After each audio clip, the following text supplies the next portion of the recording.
नमस्कार, आप देख रहे हैं दिल्ली समाचार और मैं हूं आपकी न्यूज एंकर वाणी एआई। चलिए नजर डालते हैं आज की प्रमुख खबरों पर पूरे देश से। तुर्की के बालिकेसिर में 6.1 तीव्रता का भूकंप। तुर्की के बालिकेसिर प्रांत में सोमवार को सुबह 6.1 तीव्रता का तेज भूकंप आया, जिससे लोगों में अफरा तफरी मच गई। भूकंप का केंद्र समुद्र के भीतर था, लेकिन इसका असर आसपास के शहरों में भी महसूस किया गया। हादसे में एक व्यक्ति की मौत हो गई, जबकि 29 लोग घायल हो गए। कई इमारतों में दरारें आ गईं और लोगों को रात भर खुले में रहना पड़ा। राहत और बचाव टीमें तुरंत मौके पर पहुंचीं और मलबे में फंसे लोगों को निकालने का काम शुरू कर दिया। तुर्की सरकार ने आपदा प्रभावित क्षेत्रों में आपात स्थिति घोषित की है और घायलों को नजदीकी अस्पतालों में भर्ती कराया गया है। ये घटना ऐसे समय पर हुई है जब तुर्की पहले से ही पिछले भूकंपों से उबरने की कोशिश कर रहा है। ऑस्ट्रेलिया का फिलिस्तीन को मान्यता देने का ऐलान। ऑस्ट्रेलिया सरकार ने घोषणा की है कि वह अगस्त महीने में संयुक्त राष्ट्र में आधिकारिक तौर पर फिलिस्तीन को एक स्वतंत्र राष्ट्र के रूप में मान्यता देगी। इस कदम को अंतर्राष्ट्रीय स्तर पर बड़ा बदलाव माना जा रहा है, खासकर उस समय जब इजराइल फिलिस्तीन संघर्ष फिर से बड़ा हुआ है। खबर है कि न्यूजीलैंड भी इस निर्णय में ऑस्ट्रेलिया का साथ दे सकता है। ऑस्ट्रेलिया का ये कदम फिलिस्तीन समर्थक देशों के लिए एक सकारात्मक संकेत है, लेकिन इजराइल ने इस फैसले पर नाराजगी जताई है। विदेश नीति विशेषज्ञों का मानना है कि यह फैसला मध्य पूर्व की राजनीति में नए समीकरण पैदा कर सकता है और ऑस्ट्रेलिया की अंतर्राष्ट्रीय छवि को भी प्रभावित करेगा। जापान में ब्रिटिश F-35B लड़ाकू विमान की इमरजेंसी लैंडिंग। जापान के कागोशिमा प्रांत में ब्रिटिश नौसेना के F-35B लड़ाकू विमान को आपातकालीन लैंडिंग करनी पड़ी।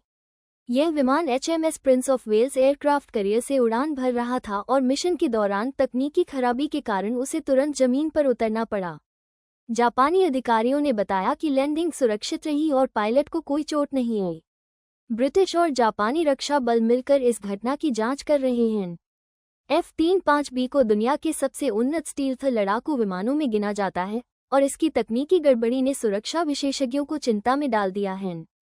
राहुल गांधी समेत इंडिया ब्लॉक सांसद हिरासत में।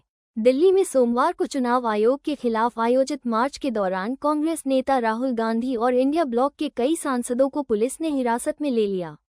विपक्षी नेताओं का आरोप है कि चुनाव आयोग सरकार के दबाव में काम कर रहा है और निष्पक्ष चुनाव कराने में विफल हो रहा है।